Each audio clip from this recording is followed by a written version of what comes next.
Jerusalem, exhausted Israelis returned to the ballot box yet again Monday, hoping against the evidence of mostly frozen polls that their third election since April will finally break the country's unprecedented political gridlock.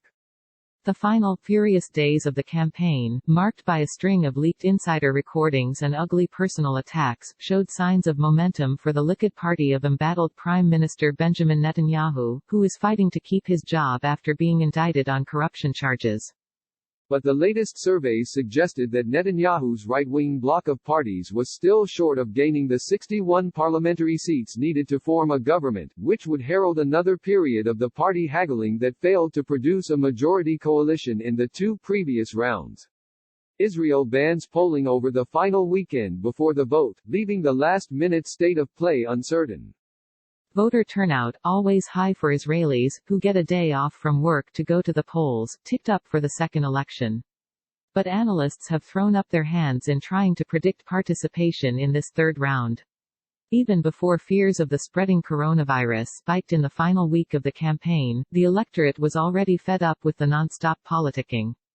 I'm totally following it, and I'm totally frustrated. John Pollan, a Jerusalem-based tech executive who had voted twice before for the Liberal Meretz Party but may switch this time to the blue and white party of opposition leader Benny Gantz. And I'm going to be even more frustrated when we're right back here for a fourth election. Israel will try again to vote in a government, this time with coronavirus fears in the mix.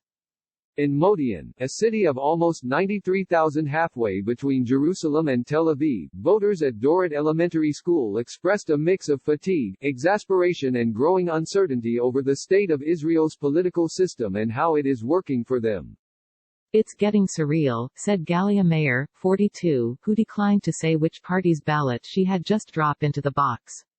This time, people are more confused and unsure about how to vote. Every time, clarity is going down and down. The longer this goes on, the more the slogans just make us lose trust in our leaders. Meir, an attorney at the Ministry of Finance, has fretted to see the wheels of government grind to a near halt in the year of political limbo. I've seen projects that were approved but are stalled without money from the budget, she said. Razi Elbaz, a coder and part-time musician in Black Vans t-shirt who would only say that he had not voted for Likud, also feared what the intractable division was starting to do to the country. The lack of government stability was one risk, he said, and deepening civic anger was another. I know people who vote for different parties than their family and it causes real tension for them, he said, before heading off to join the throngs of Israelis crowding local parks and malls and cafes for the rest of the day off. But Modi'in bus driver Yehuda Pinkasov, 63, had just voted without fear or confusion, casting his third ballot in a row for the religious Shas party that is part of Netanyahu's coalition. I killed two birds with one stone, voting for Shas and voting for Netanyahu to stay, Pinkasov said with pride as his wife and daughter nodded in agreement. None expressed any doubt about Netanyahu's integrity or commitment to Israel. He does amazing things and everybody around the world knows this. The left is just looking for ways to hurt him and remove him. The country's fractious political system has been locked in an essential tie since the first election last April, when parties led by Netanyahu, Israel's longest-serving premier, and Gantz, a former army chief of staff, both failed to secure a majority of seats in the Knesset, Israel's parliament. A repeat vote in September produced the same stalemate following weeks of futile party negotiations. Not much has changed in the run-up to the third. Gantz still vows never to form a unity government with Likud as long as it is led by Netanyahu, whose trial on bribery, fraud and breach of trust charges is scheduled to begin 2 weeks after the election. If neither party prevails again, attention will return to Avigdor Lieberman, the hawkish former defense minister whose resignation from the government a year ago helped spark the political uncertainty. Lieberman, head of the Yisrael Beiteinu party, has refused to side with either Likud or Blue and White in previous negotiations, but he has also pledged to prevent the need for a fourth election.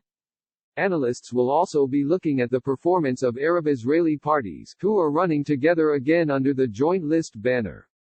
The group won 13 seats in the September election, third most in the Knesset, and a surge of Arab voters helped deny Netanyahu a path to victory.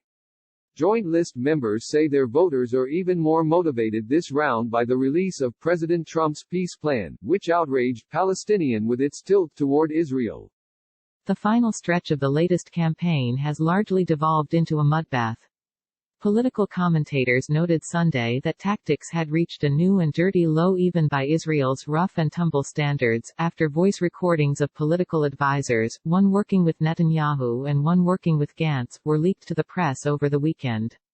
In one recording, Netanyahu's senior aide, Nathan Eshel, is heard stating that Likud strategy was to unite the party's supporters using hate, a tactic that he said worked particularly well with non-Ashkenazi Jews, or Sephardi Jews of non-European descent. He went on to describe Culture Minister Miri Regev, a Jew of Moroccan heritage and staunch Netanyahu ally, as an animal who helped whip the Likud supporters into the desired frenzy. Tweeting after the recording was aired Saturday, Netanyahu wrote, "I called and made it clear to Nathan Eshel that his words were unworthy and unacceptable to me. He apologized for his remarks immediately. The Likud is the home of all parts of Israeli society and will always remain so." A day earlier, it was revealed that Netanyahu had met with a Tel Aviv rabbi last week who secretly recorded and then leaked to the media a private conversation with Israel Bakr, Gantz's chief campaign strategist. In the recording, Bakr can be heard saying that Gantz was a danger to Israel and that he did not believe Gantz would have the courage to attack Iran. Gantz subsequently fired Bakr. In Israel, election politics again runs through the Oval Office. The innuendo slinging included accusations that Iran possessed a secret sex tape of Gantz. And the Prime Minister's son, Yair Netanyahu, appeared to single out a young blue and white supporter, suggesting on social media that the woman, who had posted a selfie with Gantz on her Facebook page, was involved romantically with the retired general. The younger Netanyahu shared an image of the woman's social media account, asking, "Who is this woman?" and drawing hundreds of derogatory comments. The woman, Dana Cassidy, said Sunday that she intended to sue Yair Netanyahu. The current election campaigns inundated the voters with an ocean of filth, wrote Nahum Bernea in the Daily Yedioth Aharonot. The secret recordings were particularly disgusting. They turned the last few days of the campaigns into a festival of tribute for people who betrayed others' trust, for crooks, informers and liars, with the enthusiastic cooperation of Israel's best journalists. It's been a long time since ethical offenses have merited such glory. This is voyeurism. Addressing supporters at a final campaign rally on Saturday night, Gantz said his camp still carries hope that it could unite a bitterly divided nation. In the face of the madness, in the face of the lies and the toxicity, in the face of the hatred, we carry hope, he said. Hope for an inclusive, unified society, free of racism. We want to offer hope for a country where every child has the opportunity to succeed, regardless of where they were born.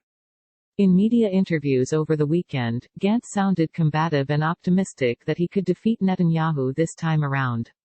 But unless there is a drastic change in public voting patterns Monday, it is unclear how he intends to cobble together a coalition. Israel will try again to vote in a government, this time with coronavirus fears in the mix.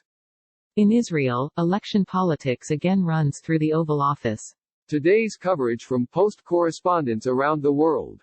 Like Washington Post World on Facebook and stay updated on foreign news.